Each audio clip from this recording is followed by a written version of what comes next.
Hello, very good morning D students. 8th class में जो हमारा टॉपिक ऑन गोइंग है उसका नाम है माइक्रो ऑर्गेनिज्म फ्रेंड एंड फो, यानी सूक्ष्म जीव हमारे कौन कौन से मित्र है और कौन कौन से हमारे एनिमीज़ है, यानी एनआरसी। फो को एनआरसी भी कहते हैं। वैक्सीन देखो, when a disease carrying microbes enter our body, the body produces antibodies to fight the invader.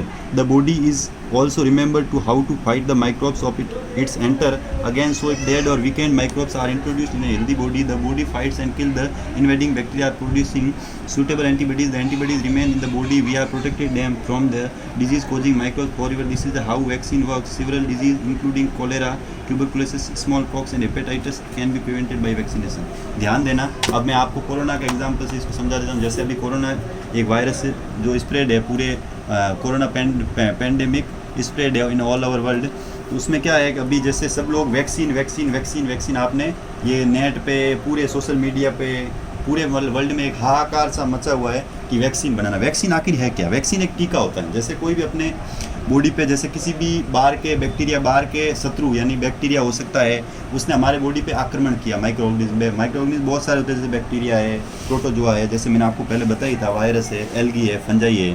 तो उन्होंने जैसे अपनी बॉडी पे अटैक किया, तो अटैक करने अपनी बॉडी के अंदर कुछ चीज़ें एंटीबॉडीज ऐसे होते हैं जो उनको सामना करते हैं, उनसे लड़ने का काम करते हैं। लेकिन कभी कभी क्या होता है, कोई भी वायरस जैसे कोरोना है, तो अपने अंदर अगर इम्यूनिटी पावर है तब तो हम उससे लड़ सकते हैं। लेकिन क्या है कि वो इम्यूनिटी पावर, कोरोना जैसे एक बार हुआ तो अपन लड़ने बच गए, दूसरी बार हुआ, तीसरी बार हुआ, चौथी पांचवी बार जब वायरस अटैक करेगा तो उसके बाद क्या होगा कि हमारी बॉडी में जो एंटीबॉडीज है ना, उसकी क्वांटिटी, उसकी जो मात्रा है वो कम हो जाएगी धीरे धीरे।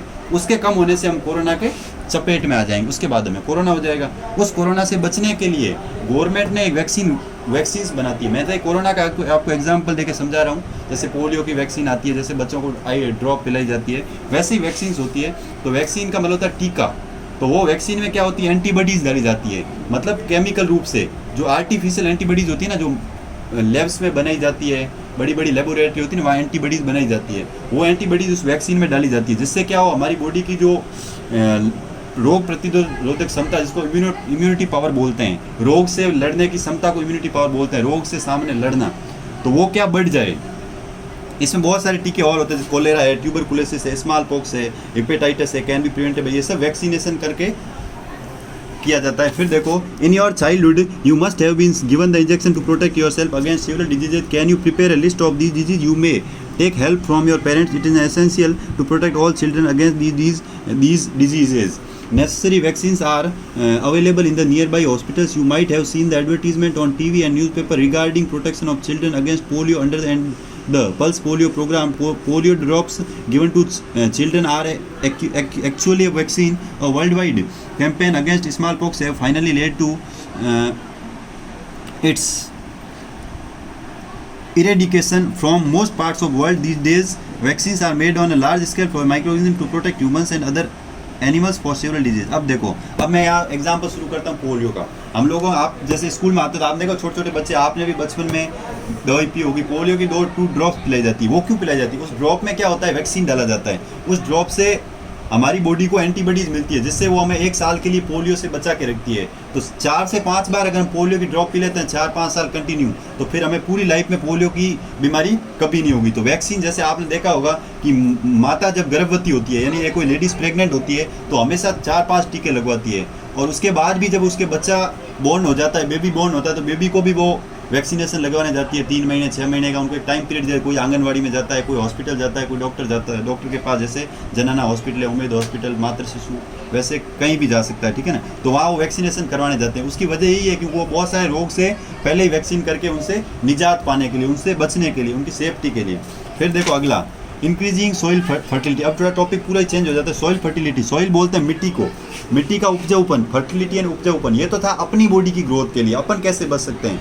मिट्टी के जो पौधे होते हैं ना, कहते हैं ना, प्लांट्स और एनिमल्स दोनों ही लिविंग ऑर्गेनिज्म होते हैं। प्लांट्स को हम कैसे बचा सकते हैं, प्लांट को हम कैसे सेव कर सकते हैं? क्योंकि आपने देखा होगा जैसे खेत में जैसे मूंगफली होगी, अभी मूंगफली की सीजन में एक एग्जांपल देता हूँ, गांव वाले आप सबको पता ही है, मूंगफली क्या ऑटोमेटिक चली जाती है, जलने लग जाती है, उनको कीड़े खा जाते हैं, उनको उदय खा जाती है, कुछ भी मानो, उनको कोई बैक्टीरिया खा गया, कुछ भी कहो, उनको कुछ ना कुछ खा के वो नष्ट हो जाती है। तो उनसे बचने के लिए हमें, और कुछ क्या होता है, जैसे आजकल क्या करते हैं अपन, जो फर्टिलाइजर का यूज़ बहुत ज़्यादा करते हैं, मैनी मोड्स, मतलब वेडिसाइड, पेस्टिसाइड्स, उनकी वजह से क्या है, जो अपनी मिट्टी की जो फर्टिलिटी है, जैसे आपको मैं नॉर्मल एग्जांपल है, यूरिया है, डीएपी है, डीएपी का यूरिया होता है CO NH2 और डीएपी होता है डाई एमिनो फॉस्फेट। तो इससे क्या होता है, जो सोइल की मिट्टी की जो फर्टिलिटी है ना वो कम हो जाती है। कैसे, मैं आपको बता रहा हूँ।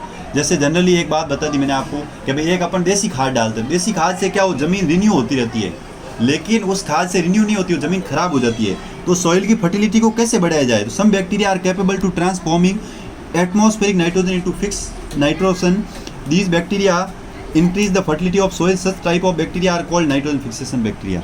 यहाँ अपन पढ़ेंगे नाइट्रोजन फिक्सेशन बैक्टीरिया। इसको मतलब होता है नाइट्रोजन फिक्सेशन का मतलब होता है नाइट्रोजन स्थिरीकरण। यानी कुछ बैक्टीरिया, जैसे एक प्लांट का नाम होता है राइजोबियम, एक का नाम होता है पी यानी मटर। तो राइजोबियम और मटर की जड़ों में आपने गांठें देखी होगी। मटर का पौधा कभी हो तो उसको उखाड़ के देखना, उसके अंदर गांठें होगी। ये मतलब गांठें होगी उसके अंदर। उस गांठों में क्या होता है कि ऐसे जीवाणु होते हैं जो उसकी मिट्टी की फर्टिलिटी को बढ़ा देते हैं। तो ऐसे बहुत उनके रहते हैं। तो आप है ना नर्सरी में जाओगे तो आपको बहुत सारे जीवाणु मिलेंगे, बैक्टीरिया, जो मतलब प्रॉफिटेबल है किसके लिए, फर्टिलिटी को इंक्रीज करने के लिए। तो वो अगर अपन खेत में लाके डालेंगे ना तो उनसे क्या होगी, मिट्टी की फर्टिलिटी ऑटोमेटिक अप होगी। आज के लिए बस इतना ही। अगली क्लास में, अगली सभा, जय हिंद, जय भारत, राधे राधे।